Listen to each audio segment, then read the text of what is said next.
তৃণমূলের সাধারণ সম্পাদক অভিষেক বন্দ্যোপাধ্যায়কে নিয়ে এই মুহূর্তের সবথেকে বড় খবর।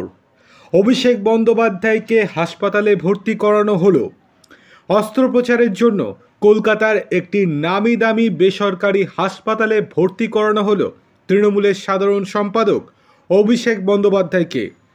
সূত্রের খবর, আজ অর্থাৎ রবিবার সকালেই তিনি বাইপাসের ধারের একটি বেসরকারি হাসপাতালে ভর্তি হন। বেলায় তার শরীরে একটা অস্ত্রোপচার হওয়ার কথা। অস্ত্রোপচারের পর পরিস্থিতি বুঝে রবিবার তাকে হাসপাতাল থেকে ছেড়ে দেওয়া হতে পারে বলে জানানো হচ্ছে।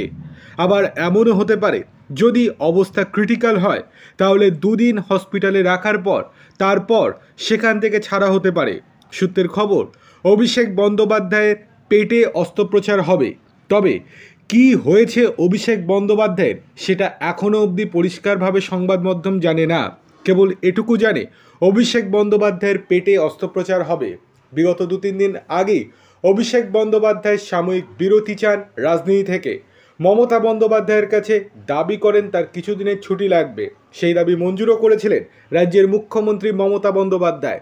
তখন অনেকেই ভেবেছিলেন হয়তো তিনি কোনো বাইরে যেতে পারেন, সেটা দুবাই হোক বা আমেরিকা। মাঝে মধ্যেই চোখের চিকিৎসা করাতে আমেরিকাতে যান। আদবে চোখের চিকিৎসা নাকি অন্য কিছু সেটা পরের কথা, কিন্তু সবাই তাই ভেবেছিল হয়তো দেশের বাইরে যেতে পারেন। কিন্তু এখন দেখা যাচ্ছে অভিষেক বন্দ্যোপাধ্যায়ের অস্ত্রোপচার করা হচ্ছে। সেই জন্যই অভিষেক বন্দ্যোপাধ্যায় রাজনীতি থেকে সাময়িকভাবে বিরতি চেয়েছিলেন।